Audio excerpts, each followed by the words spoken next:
បងប្អូនកូនក្មួយទាំងអស់គ្នាស្វាគមន៍មកកាន់ page Food House ឬក៏ YouTube Channel Food House ដូចគ្នាដែរសូមស្វាគមន៍បងប្អូនកូនក្មួយទាំងអស់គ្នាថ្ងៃនេះខ្ញុំមានមុខម្ហូបមួយដែលស្រួលធ្វើញ៉ាំលឿនរហ័សទៀតជូនទៅបងប្អូនកូនក្មួយទាំងអស់គ្នាបានយល់គឺបាយមាន់ស្ងោរឬបាយមាន់ហើយណានបាយបើខ្មែរយើងថាបាយមាន់ស្ងោរទៅតែនេះវាចេញពីប្រភពពីប្រទេសចិនគឺស្រុកហើយណានមកណាដូច្នេះយើងមានមាន់យើងទិញមាន់មួយគ្រឿងផ្សំគឺមាន់កំមុំមួយនេះគឺជាមាន់ស្រែសាច់លឿងល្អយើងរើសយកមាន់ស្រែសាច់លឿងទៅមួយទៅប៉ុណ្នេះប្រហែលជាញ៉ាំគ្នាថា4នាក់ចោះហើយនៅខ្ទឹមសនេះសម្រាប់បុកធ្វើទឹកជ្រលក់ផងហើយនឹងបុកសម្រាប់ដាំបាយមាន់ផងហើយខ្ទឹមក្រហមក្រូចឆ្មាខ្ញីនេះសម្រាប់ដាក់ក្នុងបាយផងហើយនឹងធ្វើទឹកជ្រលក់ផងស្ករទឹកត្រីអង្ករនេះមានតែប៉ុណ្្នឹងទេអត់មានពិបាកទេបាយមាន់ហើយណានេះយើងអាចញ៉ាំជាមួយនឹងទឹកជ្រលក់ទឹកខ្ញីដែលធ្វើបន្តិចទៀតបងប្អូនបានដឹងហើយបានឃើញហើយតែយើងក៏អាចញ៉ាំជាមួយនឹងទឹកត្រីកោះកុងបានដូចគ្នាដែរ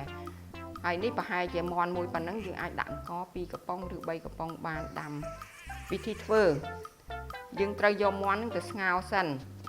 កាត់ចំពោះកាត់អីឲ្យស្អាតលាងឲ្យស្អាតរួចហើយដាក់ស្ងោរក្នុងទឹកយើងបង់អំបិលតែមួយចុកបានហើយសម្រាប់ឲ្យកាត់ចង្អាបស្ងោរយកទឹកមកល្មមទេមិនយកទឹកច្រើនពេកទេរួចហើយយើងងាកមកច្រាំខ្ទឹមនេះខ្ទឹមសនេះយើងត្រូវច្រាំឲ្យកុំឲ្យធំពេកច្រាំល្អិតហើយនឹងខ្ទឹមក្រហមនេះប្រហែលប៉ុណ្នេះយើងត្រូវចិតវាឲ្យស្ដើងរួចហើយយើងបំពងខ្ទឹមក្រហមនេះទុកម្លាយទៅខ្ទឹមសបំពងប្រហែលជា2មើមទុកមកដប់ទៅហើយខ្ញីយើងចែកជា2យើងធ្វើប្រហែលប៉ុណ្នេះយើងហាន់វាស្ដើងតូចហើយយើងយកមកម្លីងវាឲ្យក្រៀមទុកមកដប់ទៅហើយនៅសល់ប្រមាណនេះយើងលាងឲ្យស្អាតរួចហើយយើងបុកឲ្យម៉ត់ហើយលាក់លាយជាមួយខ្ទឹមសក៏ត្រូវបុកយើងដាក់ម្ទេសតាមយើងចូលចិត្ត1គ្រាប់ឬ2គ្រាប់ក៏បានពីព្រោះខ្ញីវាមានឲ្យជារសហឹរស្រាប់ហើយរួចហើយយើងចាក់នេះគឺយើងធ្វើទឹកខ្ញីគឺយើងបុករួចទឹកខ្ញីនិងខ្ទឹមសយើងបុកហើយយើងដាក់លាយទឹកត្រីហើយយើងច្របាច់ក្រូចឆ្មាយើងដាក់ស្ករបន្តិចទៅភ្លក់មើលតាមការចូលចិត្តរបស់យើងហើយពេលដែលយើងងាកមកមាន់ដែលយើងមើលទៅយើងស្ងោរថាល្មមឆ្អិនល្មមកុំឲ្យវាផុយពេករលួយពេកយើងស្រង់មាន់ឡើងរួចហើយយើងយកទឹកយើងលាងអង្ករសិនលាងអង្ករមួយសាឲ្យស្អាត2សាឲ្យស្អាតហើយយើងយកទឹកមាន់ដែលយើងបានស្ងោរហ្នឹងយកមកដាក់ក្នុងឆ្នាំងបាយយើងដែលយើងលាងអង្ករស្អាតហើយយើងដាក់ទឹកមាន់នឹងដាំយើងយកខ្ទឹមក្រហមដែលយើងបំពងរួចខ្ទឹមសដែលយើងបំពងរួចនិងខ្ញីដែលយើងចាត់ឆាឲ្យក្រៀមនឹងហើយយកមកដាក់លាយគ្នាឲ្យច្របល់ចូលគ្នាយកជាព្រាគោឲ្យសព្វហើយព្រោះហើយយើងដាក់ដាំយើងអាចដាំចក្រានភ្លើងក៏បានចក្រានយើងដាំឆ្នាំងរបស់យើងជាធម្មតាតាមរបៀបបុរាណក៏បានតែយើងក៏អាចដាំចក្រានអគ្គិសនីបានដូចគ្នាដែរយើងដាក់ទឹកឲ្យល្មមតាមឲ្យវាស្រស់ល្អទៅរួចហើយពេលដែលឆ្អិនយើងកាប់មាន់ដែលយើងស្រង់ឡើងហើយយើងដាក់ញ៉ាំបាយនឹងដូចដាក់ចានហើយនឹងមានគ្រឿងផ្សំទឹកជ្រលក់យើងអាចជាមួយទឹកត្រីកោះកុងក៏បានទឹកខ្ញីនេះក៏បានអញ្ចឹងចប់ហើយវិធីធ្វើគឺស្រួលធ្វើទេតោះយើងនាំគ្នាទៅអនុវត្ត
នេះបាយមាន់ស្ងោរឬបាយមាន់ហើយណាននេះគឺថាបានឆ្អិនអស់ហើយទឹកជ្រលក់របស់វាគឺមានពីរយើងអាចញ៉ាំជាមួយទឹកជ្រលក់ពីរប្រភេទ